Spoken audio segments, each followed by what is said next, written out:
A nossa turma do O2 é uma extensão da nossa turma de ensino que tem, do nosso plano de ensino, né, que é completo, que é aplicado aí na nossa igreja, né, é uma extensão. Nós somos divididos em algumas salas, né, na sala Amar, Discipular e na sala Servir. Aí também tem a primeira etapa, né, que eu sei que principalmente os novos membros aí fizeram recentemente, que é a fase de novos membros mesmo, que é a fase de integração.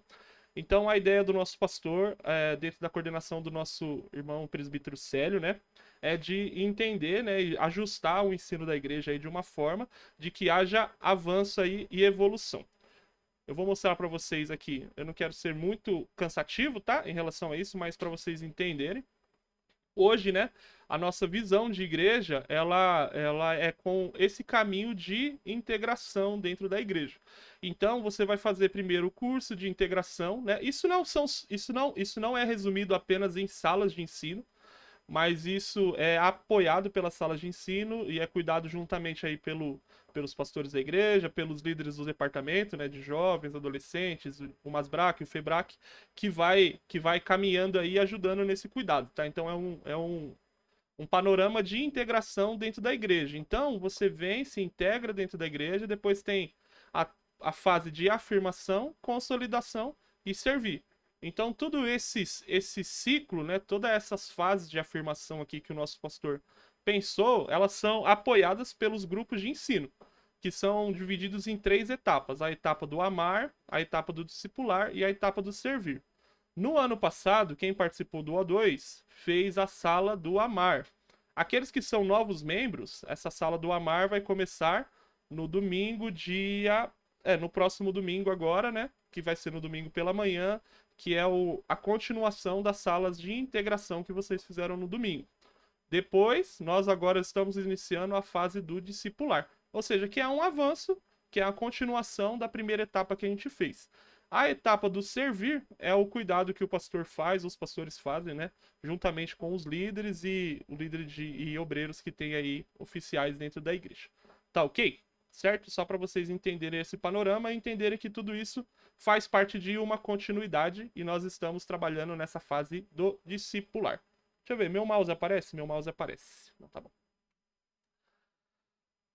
Nós agora, né, dos jovens, nós dos adolescentes, nós vamos trabalhar agora nesse primeiro trimestre com o tema de discipulado, tá ok? Opa, aqui. E esse tema de discipulado, né, nós distribuímos aí em 6 aulas, que vão ser distribuídas comigo e com o Júnior, tá bom? Todos eu acho que já conhecem o Júnior aí, o pessoal da integração também conhece, e o pessoal dos jovens aí todo mundo conhece. Nosso baterista, barra professor, barra mentor aí do pessoal da integração, barra um monte de coisa aí, tá bom? O Júnior é multidisciplinar aí, multitarefas, tá sempre trabalhando muito bem. Então nós vamos trabalhar com alguns temas, que é um novo reino, discípulos, oração, mutualidade, hipergraça, relativismo e desigrejados, e depois, por último, uma aplicação prática para a gente trabalhar tudo isso. A ideia é que nós entendamos os conceitos básicos, né, de discipulado e de caminhada cristã, mas entendendo uma forma. Às vezes nós falamos tanto, né, a respeito de evangelho, a respeito de palavra, a respeito de vida cristã, e nós não conseguimos traduzir isso para aplicações práticas na nossa vida. Então, a nossa primeira etapa e o nosso primeiro trimestre vai ser trabalhar justamente com essas questões. Tá ok? Eu sei que essa parte é meio teórica, mas é só para vocês entenderem aí e, e estarem por dentro aí dos nossos objetivos, tá ok?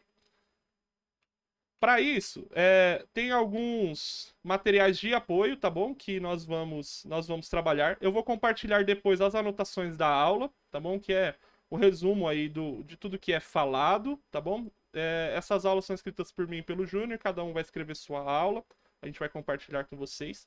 E tem 4 livros também, para quem gosta de ler aí, se alguém gosta de ler também, dá um joinha para eu saber. A gente tem alguns desses livros aqui, a gente pode emprestar também, a gente pode também indicar onde comprar bem baratinho, que é O Custo do Discipulado, do Jonas Madureira, o livro Discipulado, esse livro é bem conhecido, do Dietrich Bonhoeffer, é um pastor alemão, tá bom? Ele trabalhou, esse pastor é bem interessante, que ele trabalhou, inclusive, contra, né, a época do nazismo, ele era tão radical, assim, nesse cuidado, né? Que ele até tentou assassinar, ele entrou num grupo de tentativa de assassinar o Hitler, né? A bomba não explodiu. Para quem já assistiu, tem um filme que fala a respeito disso. Também ele era um pastor que trabalhava nessa guerrilha aí também para defender a liberdade aí dos judeus, tá bom? Um outro livro também é Deus Decide o que é Normal, desse pastor Andrew Sandlin, tá bom? E por último é um livreto bem pequenininho. Esse livreto eu vou compartilhar o PDF com vocês. O autor, ele compartilhou esse livro gratuitamente. Chega de Palcos e Holofotes.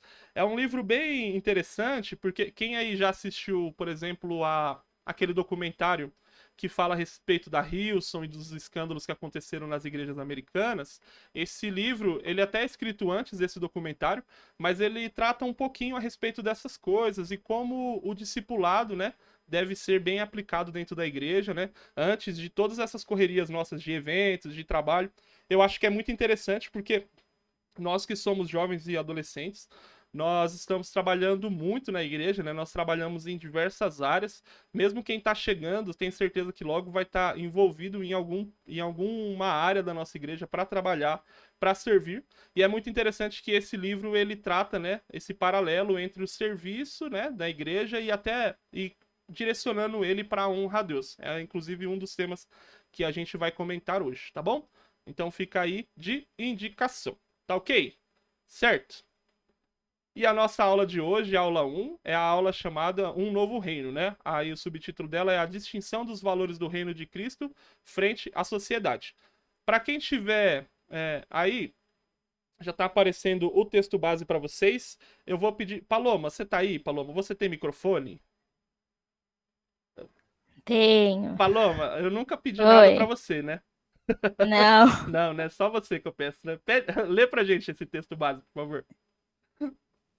Então Jesus os reuniu e disse: Vocês sabem que os que são considerados líderes neste mundo têm poder sobre o povo, e que os oficiais exercem sua autoridade sobre os súditos. Entre vocês, porém, será diferente. Quem quiser ser o líder entre vocês, que seja servo. E quem quiser ser o primeiro entre vocês, que se torne escravo de todos. Pois nem mesmo o Filho do Homem veio para ser servido, mas para servir e dar sua vida e resgatar. Não, e dar sua vida em resgatar por muitos. Uhum. Marcos 10, do 42 e 45. Muito obrigado, Paloma, viu? Depois você pede um chocolate pro Wesley. Tá Ah, bom. gente, esse texto é bem conhecido, é interessantíssimo, né? Como tem um paralelo muito claro que Jesus está fazendo entre a sociedade e os valores do reino. Porque essa frase que eu até fiz questão de tentar destacar aqui, entre vocês, porém, será diferente. É interessante que os valores que são feitos são valores comuns que Jesus está falando aqui. Os líderes, eles exercem poder sobre o povo. Os líderes, eles estão em posição de destaque.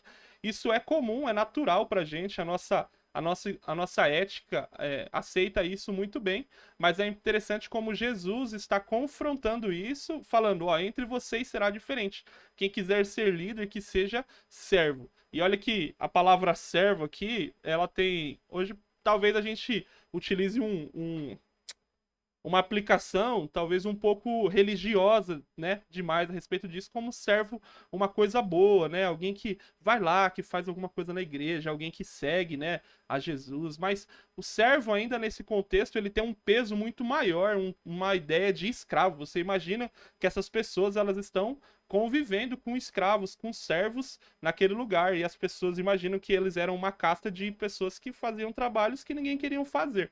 E Jesus ele tá falando assim: olha só, se você quiser ser um líder, imagina só, se você quiser ser um imperador, se você quiser um líder aqui no nosso reino, ele é aquele que mais serve, é aquele que é escravo dos outros. Então isso é muito interessante e confronta. Foi por isso que eu escolhi esse texto aqui como base, tá bom? Jesus ele está fazendo um confronto aqui nesse texto, então, entre as verdades da sociedade e as verdades do reino. Vai ser bem esse a nossa dinâmica de aula, tá bom? Vamos lá, vai aparecer uma perguntinha para vocês aí. Na sua opinião, em que a sociedade mais mudou nos últimos anos? Quero fazer um brainstorm aí com vocês para a gente começar a pensar sobre as mudanças que tinham aí, sejam Quem viveu aí, quem tem mais de 20 anos, talvez já consiga enxergar. Aqueles que têm menos de 20 anos, talvez enxerguem nos últimos 10, ou tenham escutado um pouco de histórias dos seus pais aí. Eu quero que vocês citem, por favor, aí deve estar aparecendo para quem está acompanhando a apresentação, citem aí o que vocês acham que mais mudou aí na sociedade, tá bom? Vou dar um tempinho para vocês responderem. Vamos lá.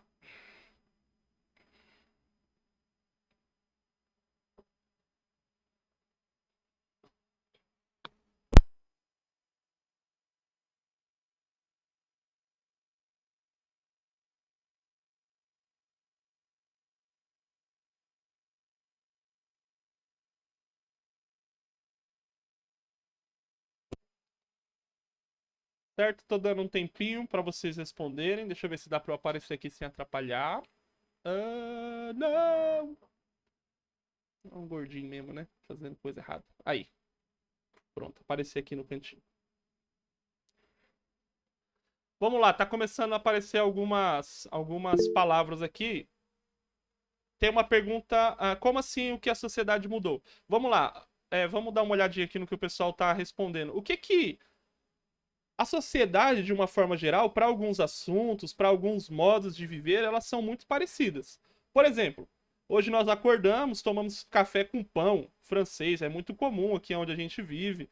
É muito comum a gente acordar e trabalhar. A gente trabalha mais ou menos no mesmo horário. Boa parte das pessoas estudam mais ou menos no mesmo horário. Se nós começarmos a conversar, poxa, o que que você faz em casa? As pessoas chegam, descansam, vão assistir uma TV, elas têm umas dinâmicas muito parecidas. Mas 20 anos atrás, eu penso que teria muitas coisas que eram diferentes. A forma de pensar, 20 anos atrás não existia Netflix. 20 anos atrás não existia a vida de a forma que ela é. 20 anos atrás não existia TikTok. E o que que isso mudou dentro das pessoas? O que que isso fez com que as pessoas pensassem diferente? 20 anos atrás, as músicas que se escutavam eram músicas muito diferentes das que escutam hoje. O modo de vida das pessoas eram muito diferentes. Então, eu gostaria de entender, né, da gente pensar junto aqui, o que que tem mudado aqui, tá bom? Deixa eu dar uma lida nas respostas do pessoal. As palavras que ficam maiores são palavras que mais pessoas comentaram, né? Parecidas, eles vão agrupando aqui. Então, por exemplo, tecnologia e valores são palavras que vocês estão concordando aí. Isso daí nós concordamos, né? Eu citei mesmo dois exemplos aqui da tecnologia, né? Como não tinha Netflix, como não tinha TikTok, e isso muda um pouquinho a nossa dinâmica de vida, né? Por exemplo, né? Hoje o nosso momento em família, o pouco que nós temos, muitas vezes é assistir um filme, né? É o que a gente acredita que é bacana. Nós conversamos menos, né? Os valores da sociedade também são valores diferentes, né? Hoje, algumas coisas que antigamente eram feias, né? Até mesmo eram mal vistas, né? Mesmo na sociedade secular, né? Hoje em dia já são aceitas, né? E isso de alguma forma também começa a afetar aí a nossa igreja, tá bom? Deixa eu dar uma lida em alguns aqui. Tecnologia, valores, ela é mais ambiciosa, tem um grande isolamento. Os gostos das pessoas mudaram, a relação de pais e filhos, né? Muito legal essas partes de relacionamento. O respeito à música, à arte, né? Poderia até agrupar essas palavras aqui. Muito, muito verdade. Legal, alguém citou uma palavra aqui em relação à relação com o pecado, né? Bem ligado aqui aos valores, a submissão às autoridades, cultura, vestimentas. Então, nós percebemos que existem diversas mudanças na sociedade. E aí eu fico pensando, né? A igreja também mudou? E aí é a próxima pergunta.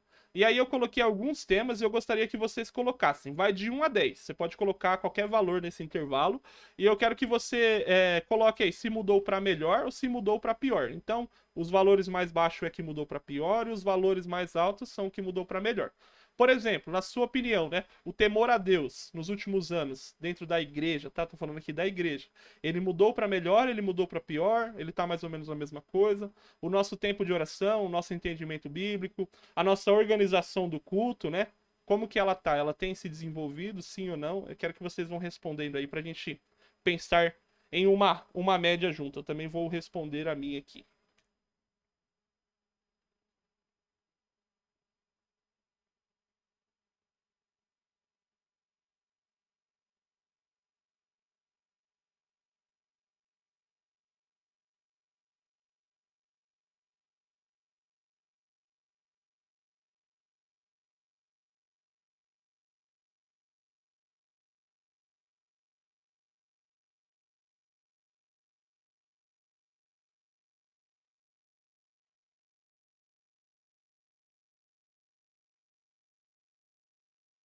Legal, né? Fica o maior silêncio aqui, né? Põe uma música de fundo aqui quando vocês estiverem respondendo.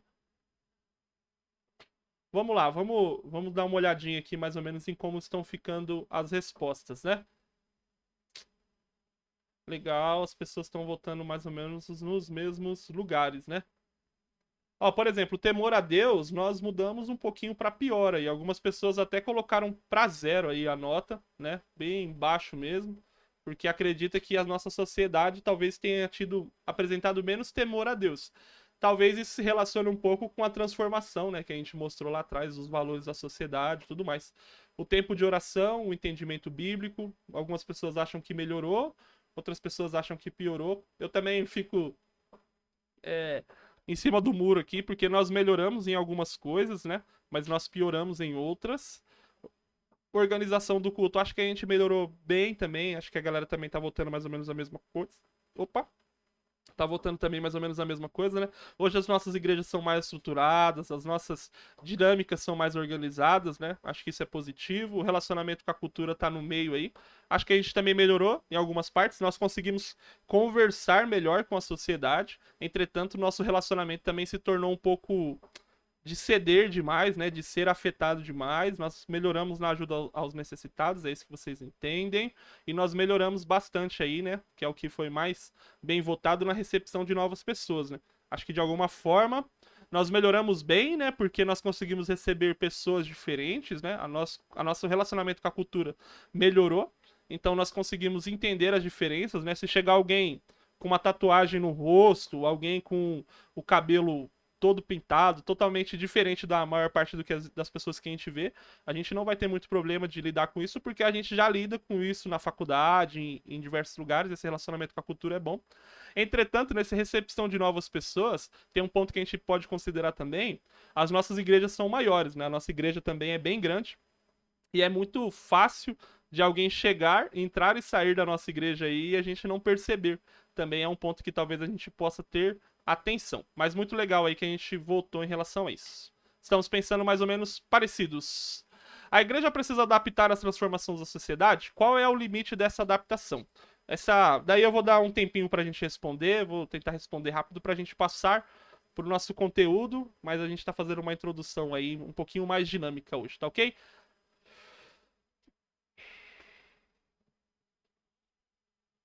O que vocês acham, né? Que a igreja precisa se adaptar às transformações da sociedade? É comum a igreja se adaptar às questões tecnológicas? É comum a igreja se adaptar aos estilos musicais, por exemplo, às vestimentas, às cores, ao modelo, né, arquitetônico até da igreja. Hoje a gente tem uma cara de galpão, né? Antigamente a gente fazia uns templos bem antigos, né, num formato mais tradicional, né? O que que vocês pensam até e o que que a gente pode ou não adaptar, né? Qual é o limite em relação a isso, tá bom? Podem ir mandando as respostas de vocês.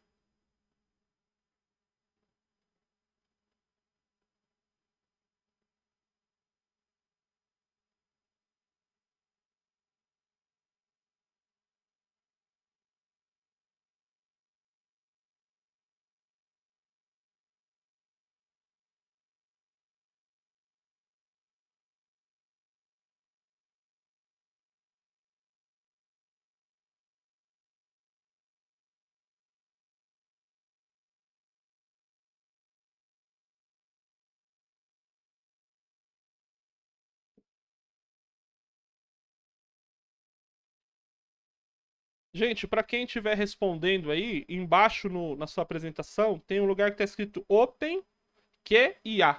É um lugar que você pode clicar ali e fazer questões, tá bom? Fazer perguntas se você tiver alguma pergunta. Todas as perguntas, todas as respostas são anônimas, tá? Para quem eu até esqueci de avisar isso, são anônimas, então eu não consigo ver quem tá respondendo, quem tá perguntando, mas acaba facilitando, né, para vocês poderem perguntar aí sem receios e responder também sem receios. E esse lugarzinho aí embaixo é um lugar para você fazer as questões. Então não fiquem com dúvidas. Depois eu vou responder, né, de forma geral. E se depois alguém tiver mais alguma dúvida, pode perguntar novamente, tá bom? Vou ler um pouquinho as respostas que estão aparecendo aqui. A igreja precisa se adaptar às transformações da sociedade? Alguém respondeu, não é necessário, mas chamariam mais pessoas para a igreja. Porém, não podemos passar do limite a ponto de virar algo mundano. Legal. Sim, mas tem que seguir sempre com a palavra bacana. Se for para melhorar os cultos, sim, porém a igreja começar a se igualar ao mundo em costumes é problemático. Sim, precisa se adaptar para alcançar novas pessoas, entretanto o limite é o que está na palavra. Sim, tem que se adaptar à cultura da região onde está localizada, porém mantendo a essência e a integridade de uma igreja séria. A igreja pode se adaptar às questões tecnológicas, por exemplo, dando chance para mais pessoas serem alcançadas, porém a sua essência jamais deve ser adulterada. Nossa missão é influenciar. Vai depender de como vai ser essa transformação da sociedade, lembrando que tudo é para ele. A igreja deve se adaptar e a Bíblia será sempre o limite. Sim, mas não podemos perder a identidade em Cristo. Legal, todo mundo respondeu mais ou menos a mesma coisa aí. Eu acho interessante isso porque, de alguma forma, é comum. A igreja, ela é, de alguma forma, né? A organização social, falando de igreja, templo, né? Igreja, pessoas ali, CNPJ, né? A nossa igreja, sede, ela é, de alguma forma, um resultado da cultura dos membros que estão por ali. Por exemplo, é muito comum que, se você olhar uma igreja na África, por exemplo, a cultura que vai ter lá é totalmente diferente. Então, isso é uma adaptação cultural. Os instrumentos que são utilizados lá são diferentes, o tempo de culto pode ser diferente, o horário do culto pode ser diferente, porque eles vivem uma realidade diferente. Quanto a isso, não há problema. Não há problema, porque não existe uma determinação bíblica para esse tipo de coisa. Entretanto, existe uma determinação bíblica para a essência. Falando estritamente a respeito de culto, por exemplo, a centralidade do culto deve ser Deus. Não existe culto sem palavra, é um elemento importantíssimo, imprescindível do culto. O culto vai ser também seguido por oração, o culto vai ser seguido por uma adoração genuína a Deus. A nossa igreja vai ter que sempre trabalhar para uma unidade, né? Como corpo, né? Revelando aí essa característica de uma igreja maior aí, uma igreja universal aí, que Cristo é o cabeça, tá ok? Quem tiver alguma pergunta depois pode mandar aí embaixo, tá bom? Depois no finalzinho eu vou respondendo. Tá ok? Vamos lá. Então, trazendo aqui novamente, né, resgatando um pouquinho aí o nosso texto, eu queria falar um pouquinho sobre isso que a gente leu. É muito interessante. Vamos lá, eu vou pedir para alguém aí, por favor. Deixa eu ver. A Giovana tá aí? Giovana, tá aí? Tô. Gi, você pode ler Êxodo 14, 26 ao 28, por favor? Deixa eu ver quem mais. Raíssa, você tá aí? Você tá com o microfone? Raíssa, Tô. você pode ler esse segundo texto? Isaías 37, dos 36 ao 38. E deixa eu ver uma outra pessoa aqui. Maria Clara, você tá com o microfone aí? Legal que a pessoa já chega nova, a gente já vai pondo pra trabalhar, né? Maria Clara, tá com o microfone ligado aí? Oi, tô sim, Você pode ler Neemias 2, 4, 6, por favor? com certeza. Tá bom, então vamos lá. Primeiro aí, Giovana, né? Pode ler pra gente, por favor? O Senhor disse a Moisés: Estenda a mão sobre o mar para que as águas voltem sobre os egípcios, sobre os seus carros de guerra e sobre os seus cavaleiros. Moisés estendeu a mão sobre o mar e, ao raiar do dia, o mar voltou ao seu lugar. Quando os egípcios estavam fugindo, foram de encontro às águas e o Senhor os lançou ao mar. As águas voltaram e encobriram os seus carros de guerra e seus cavaleiros. Todo o exército do faraó que havia perseguido os israelitas mar adentro. Ninguém sobreviveu. Certo? Legal o texto conhecido aí. Os egípcios perseguindo os hebreus, né? Fugindo pelo Mar Vermelho. Moisés abre o mar, né? Deus abre o mar, né? Através de Moisés. E depois, quando chega lá na frente, fala a Moisés: estende o cajado de novo. O mar fecha e mata aí os egípcios, certo? Segundo texto, por Raíssa, né? Isso. Então o anjo do Senhor foi até o acampamento dos assírios e matou 185.000 soldados. De manhã, os que sobraram viram os corpos dos mortos. Aí Senaqueribe, o rei da Assíria, se retirou, voltou para Nínive e ficou lá. Certo dia, quando ele estava adorando no templo do seu deus Nisroque, os seus filhos Andrameleque e Sarezer o mataram à espada e fugiram para a terra de Ararat. Outro filho seu, chamado Esarhadon, ficou no lugar dele como rei. Certo? 185 mil soldados para atacar Israel. Um anjo vai lá, luta com eles, mata todo mundo. O rei é morto pelos seus filhos fogem do lugar, Israel é livre aí dessa destruição, certo? E o terceiro texto, por favor. O rei disse: O que você gostaria de pedir? Então orei a Deus dos céus e respondi ao rei: Se for do agrado do rei e se o seu servo puder contar com sua benevolência, que ele me deixe ir à cidade onde meus pais estão enterrados, em Judá, para que eu possa reconstruí-la. Então o rei, estando presente a rainha, sentada ao seu lado, perguntou-me: Quanto tempo levará a viagem? Quando você voltará? Marquei um prazo com o rei, e ele concordou que eu fosse. Certo? Trecho de Neemias aqui, o povo é levado cativo para a Babilônia, e depois de um tempo, Neemias recebe as notícias de que Jerusalém, de que Israel está destruído, e ele fica muito aflito. O rei olha para ele e fala: O que você tem? E ele fala: Ó, minha cidade está arrebentada. O rei fala para ele assim: Pode voltar para lá. Então o rei permite que ele volte para lá e comece a reconstrução de Israel. Olha que interessante, esses três textos, o que eles têm em comum? São três outras nações que estão atacando, indo contra Israel. Mas só que nas três situações, Deus guia o povo, né? Seja com batalha, né? Seja com um milagre, né? Como abre o mar, seja enviando um anjo a ponto de batalhar no lugar deles, ou seja, movendo o coração do rei, movendo as situações para que o povo seja liberto. Deus, em todos os momentos que outras nações, né, elas vão contra Israel, Deus sempre vai levantando profetas ou vai levantando meios sobrenaturais para que Israel pudesse ser liberto e pudesse lutar contra isso. Entretanto, olha que legal, esse texto que nós estamos lendo, ele está no momento da ocupação romana.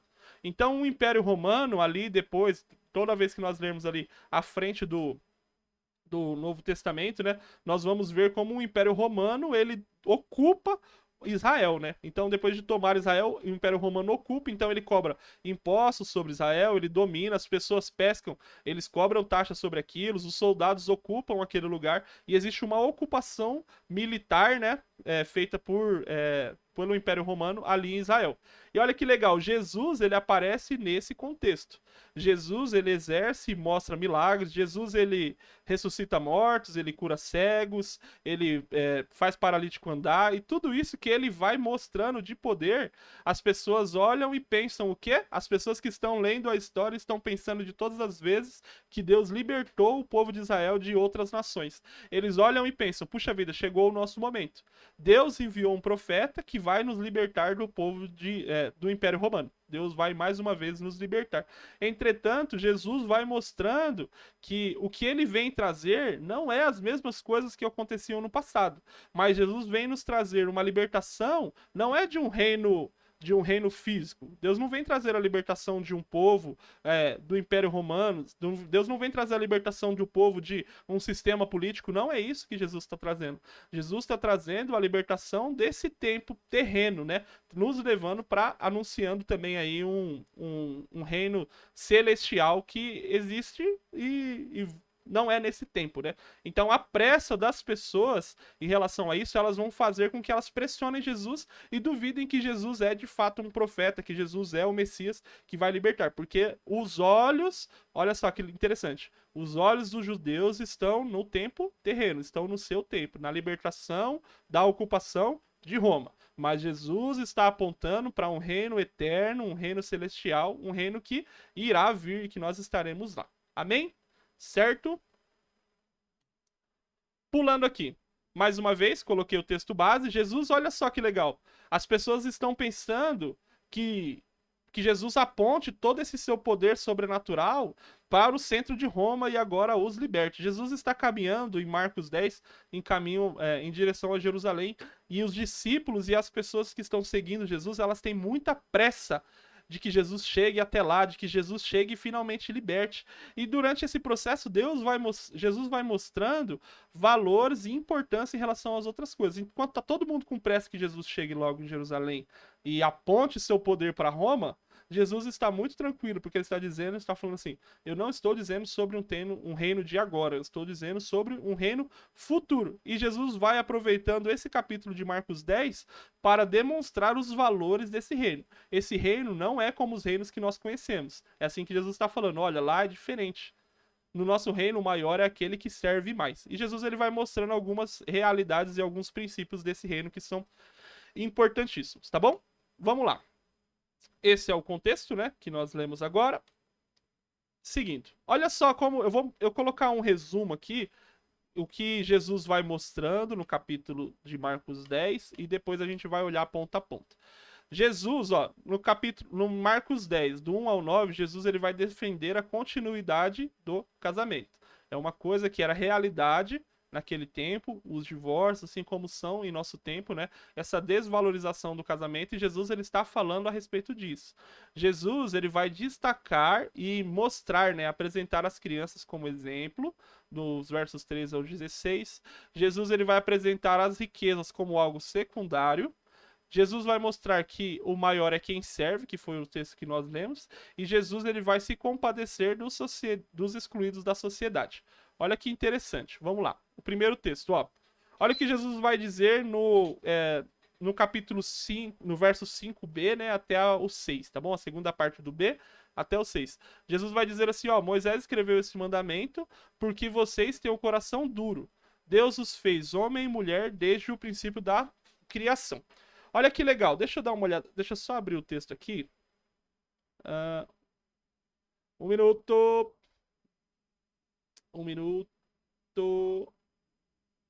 Aqui. Legal. Olha como é interessante. O povo religioso, eles tinham uma dificuldade muito grande. Por quê? Olha, eu vou dizer sempre os contextos daquele tempo. Você naturalmente vai começar a aplicar em relação às semelhanças com a nossa sociedade. Olha que interessante. Aquele povo, eles entendiam que o divórcio não era algo estimulado, né? Não era algo que Deus tinha como princípio. Entretanto, eles pensavam sempre de que, na lei de Moisés que dizia, olha, se alguém adulterar, você tem a liberdade ali de se divorciar. Dito isso, sabe o que as pessoas faziam naquela época? Elas forçavam situações, elas tentavam, de alguma forma, pegar o seu parceiro no erro logo, porque eles não queriam mais permanecer casado. Então você imagina hoje alguém que é casado, né? Um casal que, o que ele faz? O marido, ele busca o tempo todo alguma falha em sua esposa para que ele possa divorciar. Ele não tá lutando mais pelo seu casamento, ele tá buscando alguma forma de se divorciar. Por quê? Porque ele já está apaixonado por uma outra mulher que ele conheceu, sei lá, no trabalho. Então, olha só o que as pessoas estão dizendo para Jesus. Elas estão desvalorizando algo que Deus instituiu desde o começo. Lá no comecinho, a gente leu isso na nossa última sequência, né, na nossa última série, de como tudo estava bom para Adão. Olha, Deus olhava, a luz estava bom, o sol estava bom, a criação estava boa, tudo estava bom, mas Adão não estava bom enquanto estava sozinho. E Deus ele vai criar Eva ali justamente para fazer essa companhia, instituindo, né, justamente homem e mulher ali para que eles fizessem companhia um ao outro, né, mostrando ali o princípio já desse casamento, desse compartilhar, dessa cumplicidade, né? Mas isso é desvalorizado desde a época de Jesus, desde que, como algumas pessoas falam, né? Desde que o mundo é mundo, né? Mas Jesus está ensinando aqui, olha, o princípio do casamento é um princípio que deve ser mantido. Olha, muitos de nós aqui, acho que a grande maioria ainda é solteiro, ainda não se casou. Mas só que você já precisa ter isso na sua mente, de entender que Deus fez o casamento para que seja um só. Se você, jovem, se você, adolescente, tiver esse pensamento, você vai pensar muito melhor antes de se casar. Você vai pensar muito melhor sobre os princípios, sobre os valores da pessoa que você está se interessando.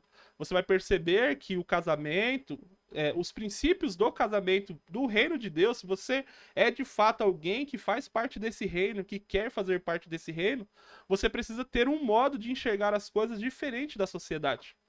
De alguma forma, nós nos ocupamos, nós bebemos e nós nos deixamos influenciar frequentemente pelos valores da sociedade e nós dizemos que nós vivemos em um reino diferente, mas a nossa mente é de um reino secular, de um reino comum.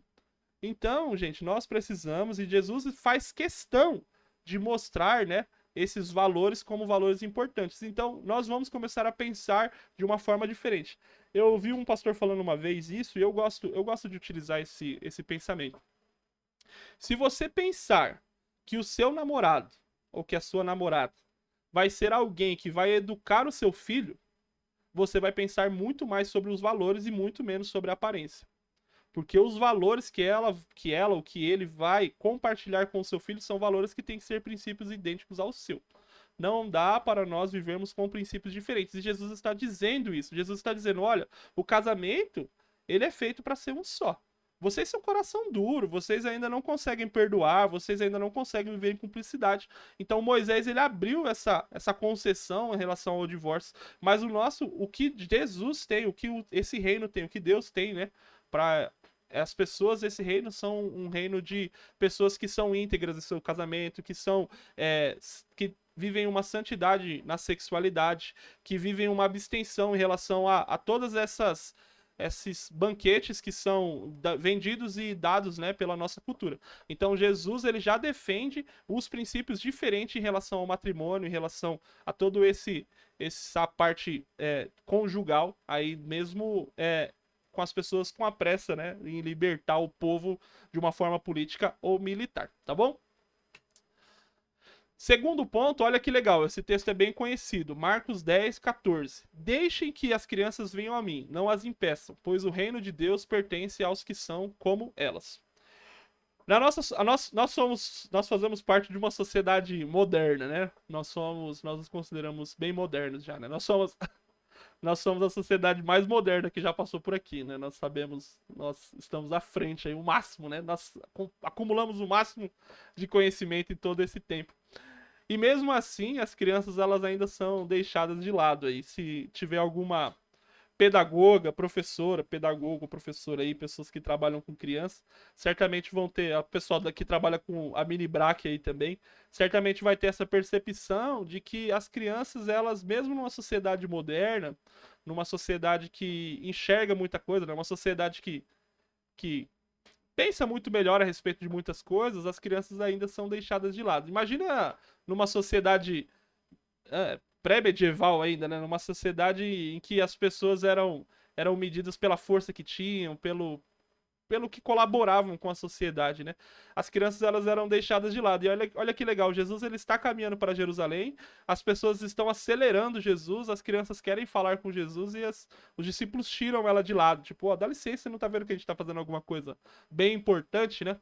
E Jesus, ele vai falar assim, deixa que venham a mim as crianças, né? Não impeçam, né? E Jesus, ele coloca as crianças no centro da discussão, no centro da sociedade. Olha como esse valor é muito diferente.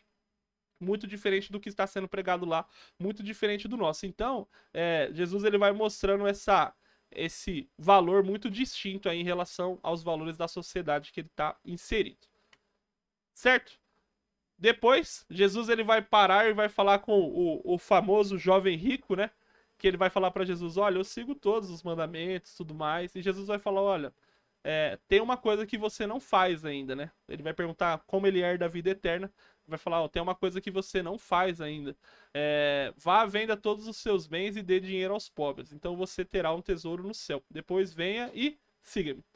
É muito interessante, porque mesmo naquela sociedade, na nossa sociedade ainda assim, os ricos, eles ocupam um lugar de destaque, né? Eu imagino que se entrasse alguém, eu pergunto-me, né, também, reflito a respeito disso, se entrasse alguém aqui muito importante pela sociedade, né, seja, sei lá, o Bill Gates entrasse aqui na nossa sala, eu gostaria de ter a coragem de tratá-lo da mesma forma que eu trato todo mundo, né?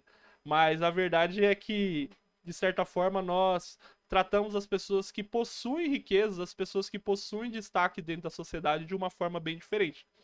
Talvez se uma pessoa comum do seu convívio for na sua casa, você vai servir água num copo de requeijão, né? Mas se uma outra pessoa mais expoente for da sua casa, você vai fazer questão de servi-la com uma xícara de cristal muito chique que você tem na sua casa e tentar de alguma forma tratar ela de alguma forma diferente. E na sociedade de Jesus não era diferente. As pessoas que tinham riquezas, elas eram tratadas de uma forma diferente. E olha como Jesus ele trata esse jovem rico. Fala, ó, querido, o dinheiro que você tem importa bem pouco. Eu estou muito mais preocupado com... importa bem pouco não, né? Não importa nada, né? Eu estou muito mais preocupado com o seu coração. E o seu coração ele está tomado de amor pelas riquezas e não tem espaço para isso. Então, vá à venda tudo que você tem, dê aos pobres. Você vai ver como a riqueza não tem valor nesse reino. O dinheiro não tem valor nesse reino. E Jesus ele vai tratando o dinheiro como algo secundário aí, algo descartável, o que é bem diferente da nossa realidade, né? Penso eu, né? O que eu responderia, né, no lugar desse jovem, né? O que nós responderíamos no lugar desse jovem, né? Deixar o que nós temos, doar aquilo que nós construímos, deixar as nossas faculdades, deixar o nosso trabalho, deixar qualquer coisa que nós temos, né? Se Jesus nos desafiasse a isso, o que nós responderíamos, né? Gostaria muito de responder de uma forma diferente desse jovem rico, pois eu quero amar esse reino vindouro que Jesus nos pregou. Certo? Seguindo, Jesus mostra que o maior é aquele quem serve, é o que nós conversamos, tá? Olha só que legal. Jesus, mais à frente disso, ele vai... Eu até coloquei essa imagem para ilustrar. Jesus ele vai lavar os pés dos seus discípulos, né? As pessoas, mesmo dentro dos escravos, existiam algumas hierarquias. Existia aquele escravo que era como se fosse um mordomo, né? Depois vão ter os escravos comuns e, por último, vão ter os escravos que lavam os pés. E Jesus ele lava os pés dos seus discípulos, mostrando aí um valor distinto do seu reino. Eu pergunto para você, você está disposto aí a servir o seu irmão, disposto a servir nesse reino como um escravo do outro? Você está disposto, se a gente tivesse junto em algum lugar, eu ia falar para você olhar pro irmão do seu lado e falar, ó, eu estou disposto a ser seu escravo. Isso é muito pesado, isso é um valor muito distinto da nossa realidade, mas Jesus está colocando isso como imprescindível, certo? Jesus ele se compadece dos excluídos da sociedade. Jesus ele vai ouvir um cego gritando, Rabi, Rabi, né? Mestre, Jesus, filho de Davi, né? Tenha misericórdia de mim, né? As pessoas vão espantando aquele cego, como quem diz assim, ó, cala a boca, cara, você não tá vendo que nós estamos indo libertar, né, Jerusalém, nós estamos indo libertar Israel, mas Jesus, ele para conversar com esse cego. Jesus, ele para conversar, não era apenas um cego, mas era um cego que pedia esmolas, né, e Jesus, ele vai parar toda aquela carreata, vai parar todos aqueles seguidores e vai parar e vai atender aquele cego. E eu fico pensando, né, puxa vida, cara, os nossos valores, mesmo hoje numa sociedade moderna, nós desprezamos tantas das pessoas, né? Nós temos tantas pessoas que são excluídas, que são invisíveis na nossa sociedade e nós precisamos enxergá-la. Nós precisamos trabalhar os nossos princípios bíblicos, os nossos princípios desse reino, para que a nossa mente seja transformada e nós possamos entender e aplicar esses princípios. Jesus, ele para toda aquela carreata para poder atender esse cego. Certo? Certo, gente? Falei muito. Eu sei que foi um pouquinho cansativo. Eu tô tentando ser um pouquinho mais prático aí na nossa aula, mas eu queria que nós pensássemos um pouquinho agora sobre aplicações práticas, né? Eu falei aqui um monte de valores, um monte de coisas, como Jesus se relacionava com a sociedade judaica, como Jesus ele lidava com vários temas diferentes, né? E tudo mais. Tentei explicar um pouquinho, um capítulo completo aqui. Mas só que eu fico pensando, e aí, né? Vamos trabalhar um pouquinho essas questões. Primeiro, eu quero que nós entendamos, isso serve para mim, isso serve para todos nós que estamos aqui. A minha vida, ela deve apresentar os valores daquele que me chamou. Eu coloquei aqui uma frase de um filósofo americano, Ralph Emerson, o nome dele. O que você faz fala mais alto do que o que você diz. Isso é muito legal, isso é muito interessante. Essa frase não é bíblica, é uma citação filosófica, mas ela vai mostrar como muitas vezes nós nos declaramos cristãos. Nós nos declaramos de um reino diferente, mas as nossas atitudes são estritamente igualzinhas à sociedade no geral. Jesus ele está mostrando que os valores e o modo de pensar daqueles que fazem parte desse reino, o reino que ele realmente está anunciando, um reino vindouro, você precisa ter atitudes diferentes. E isso vai passar pela transformação das nossas atitudes. Não adianta nós falarmos que nós somos cristãos só. Não adianta nós apenas frequentarmos a igreja, mas a nossa vida precisa ser transformada. Aí você vai me perguntar, como que eu posso fazer isso? Né? Como conseguir uma vida, né? Uma vida que de fato, né, seja transformada. Isso vai passar obrigatoriamente pela leitura bíblica e pela oração regular, né? Nós precisamos orar, gente. Nós precisamos ler a Bíblia. É muito interessante que nós bebemos da mesma fonte que todo mundo bebe.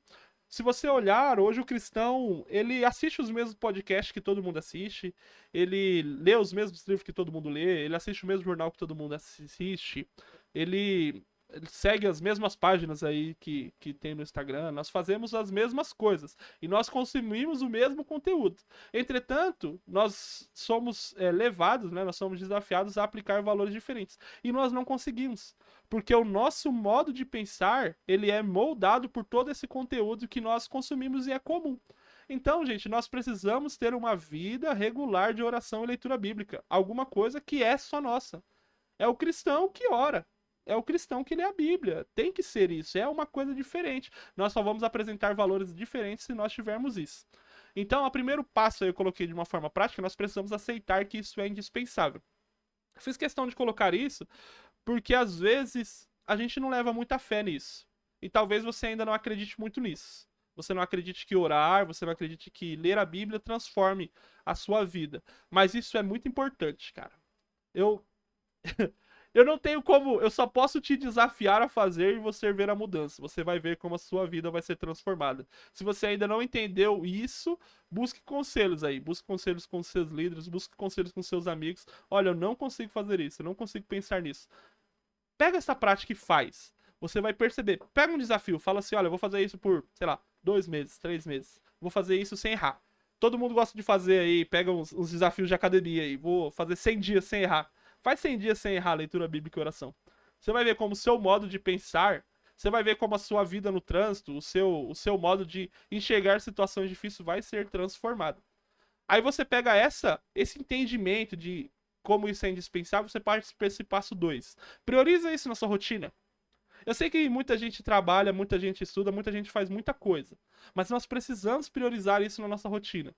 A nossa rotina é questão de prioridades. Nós temos tempo. Se você. Eu sei que esse é um exemplo que todo mundo já deu, mas você entrar aí nas questões de uso de aplicativos do seu celular, você vai ver quantas horas você gasta no Instagram, no TikTok, no Facebook, ou seja no que for, no WhatsApp, tudo junto.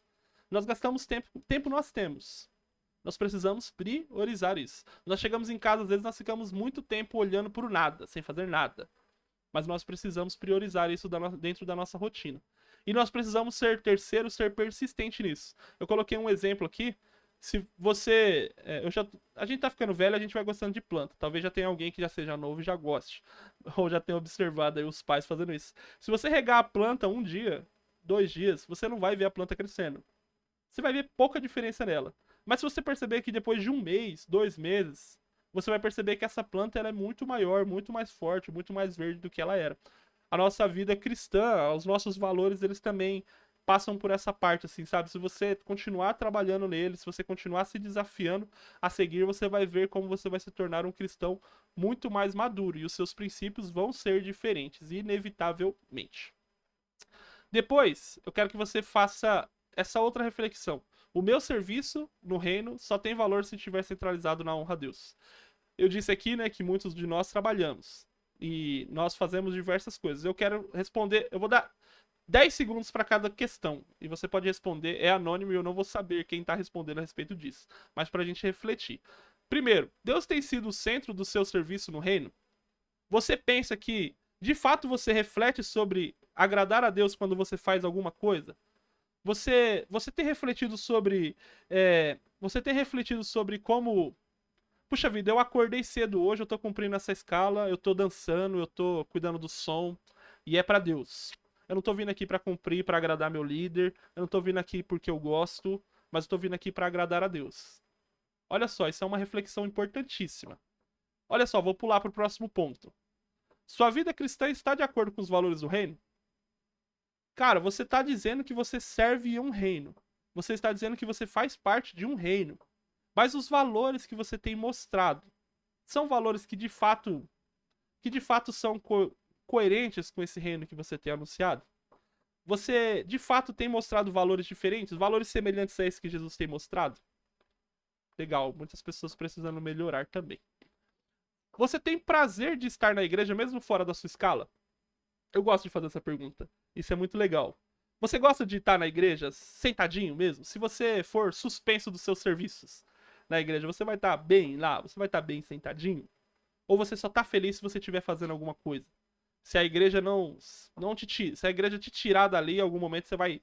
A igreja só faz sentido pra você se você estiver trabalhando? Sim ou não? Legal, muito bom saber que as pessoas têm prazer em estar na igreja também. Isso é muito bacana. E por último, você está disposto a ser servo dos seus irmãos?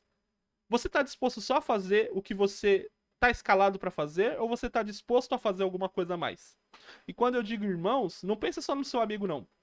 Pensa naquelas pessoas um pouquinho mais distantes também. Você está disposto, sei lá, a ajudar as irmãs a limpar a igreja? Você está disposto a ajudar uma família que está precisando de alimento? Você está disposto a ir além do que você está escalado a fazer, do que você é escalado para fazer oficialmente?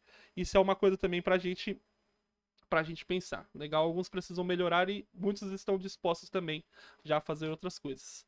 Olha só, se você respondeu preciso melhorar em alguma dessas coisas ou não em alguma dessas coisas, eu quero que você pense sobre isso. Dedique-se para apresentar os valores do reino na sua vida. É aquilo que nós falamos lá atrás. Precisa ter transformação de vida. Segundo, busque proximidade com seus líderes e pastores, procurando com eles lugares para que você possa servir. Muitas vezes nós gostamos de servir onde nós estamos confortáveis, mas nós não estamos dispostos a avançar em relação à maturidade. Cola no Wesley, meu. Cola na Tainá. Cola no pastor. Cola nos obreiros da igreja. Faz outras coisas. Você vai ver como o reino de Deus ele é muito maior do que só um instrumento, muito maior do que uma mesa de som, muito maior do que uma mesa de transmissão. Tem muita coisa. Deus quer levar você para fazer coisas no reino que apresenta valores diferentes. Isso vai levar você a entender o reino como uma coisa maior. E disponha-se a servir nas necessidades dos irmãos. Trabalhe onde for necessário, gente. Vai visitar alguém. Vai no velório. Os irmãos, poxa, faleceu a parente de alguém. Vai no velório. Vai chorar com a pessoa. Vai abraçar alguém. O reino de Deus é mais do que só o nosso trabalho que a gente faz regularmente. E por último, a minha cosmovisão, ou seja, a minha forma, cosmovisão aqui é forma de ver o mundo, né? Deve ser desenvolvida a cada dia. Olha só, elas não são. A nossa forma de ver o mundo, ela não é uma fotossíntese. Nós vamos chegar lá na igreja e a luz da igreja vai nos ensinar a enxergar, a ver o mundo de uma forma diferente. Não, nós precisamos trabalhar e exercitar. Pensa nisso como um músculo.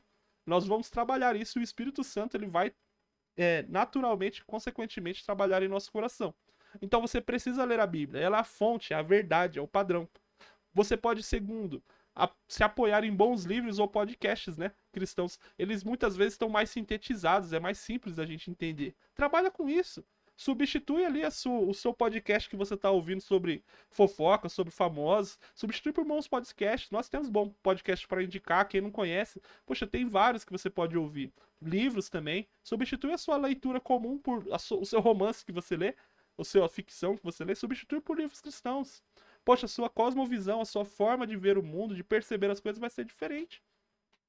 E terceiro, vamos trabalhar discutindo mais coisas. Às vezes a gente retém aquelas nossas dúvidas, a gente retém os nossos problemas. A gente pode trabalhar junto para que a gente possa melhorar junto. A igreja é uma oportunidade grande e rica para a gente poder fazer isso daí.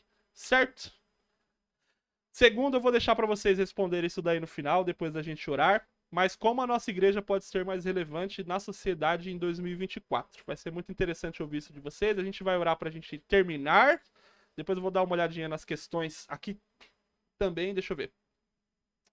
Na época, desculpa, deixa eu ler aqui. Na época de Jesus, a estrutura de culto que temos hoje era vista. Na época de Jesus, a estrutura de culto que temos hoje era vista naquela época, tipo, o momento de cânticos, oração, o momento da palavra. Sim, existia, sim. Existia, as pessoas se reuniam no sábado e faziam diversas coisas. Liam salmos, cantavam, elas oravam juntos, elas liam textos bíblicos. É bem parecido, não era tão estruturado tecnologicamente igual a gente tem hoje, mas sim, tinha uma estrutura bem parecida aí, tá? Os elementos básicos, eles estavam presentes, tá bom? Segundo, a forma como Jesus discipulou os discípulos foi através das experiências que eram vividas dia após dia, ou Jesus parava e dava ensinamentos mais profundos e orientação. Jesus, ele fazia, talvez, pelo menos aí de 2 ou 3 formas, né? Primeiro, de uma forma geral, né? Existia aquela multidão que Jesus ia ensinando e discipulando regularmente quando ele dava ensinos públicos. Jesus, ele tinha um momento com os 12, que era mais particular, e ele ensinava a respeito de princípios um pouco mais avançados, né? Ali, mais profundos do reino. E Jesus, ele ainda tinha alguns mais chegados que ele orientava ali individualmente, né? Vamos dar um exemplo quando ele chama Pedro e fala assim: ó, Pedro, você vai me negar. Então ele está discipulando e ensinando Pedro de uma forma individual. Então Jesus, ele vai trabalhando aí dessas 3 formas, tá bom? E terceiro, os discípulos podiam pregar o evangelho quando Jesus estava junto a eles, ou só fizeram isso depois que ele subiu aos céus. Os discípulos, eles exerciam algumas coisas, né? Você vai perceber que eles davam algumas orientações para o povo, mesmo quando, por exemplo, o povo, as crianças estão chegando e Jesus, ele está empurrando, desculpa, as crianças estão chegando para falar com Jesus e os discípulos estão empurrando, né? Os discípulos, eles exerciam alguma forma de autoridade, mas Jesus estava preparando eles, né, para um ensino posterior aí, que seria ir para as outras nações. Tá ok? Se alguém tiver mais alguma pergunta, pode perguntar depois. Eu atrasei 3 minutos. Me perdoem, mas eu vou orar agora pra gente terminar. Wesley, você tá aí? Opa, tô aqui. Ora pra gente, mano, por favor. Olha assim.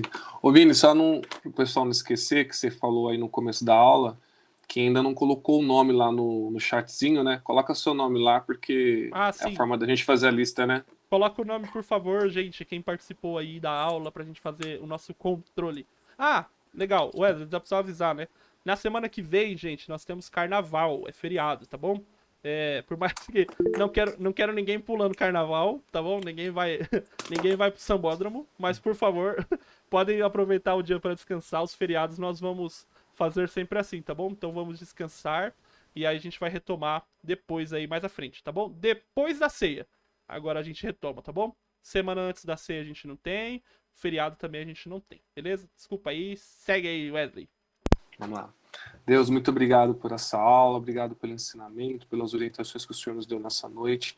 Conserva a nossa mente, Deus, a discernirmos, a nos colocarmos em prática tudo que nós ouvimos e não ser apenas ouvintes, Pai. Abençoe a vida do Vinícius, dando a ele cada dia mais sabedoria, a vida do Júnior também, e que o Senhor possa nos abençoar, Pai, guardando as nossas vidas. É o que nós te pedimos em nome de Jesus. Amém. Amém. Gente, respondam essa última questão aí antes de vocês irem embora, pra gente poder pensar também. Vai ser legal ver a opinião de vocês, tá bom? Deus abençoe, obrigado. Um abraço a todos, boa semana, obrigado por me ouvirem. Podem me dar tchau também no final da aula, pode falar comigo, tá bom? Eu gosto, viu? Deus, Deus abençoe.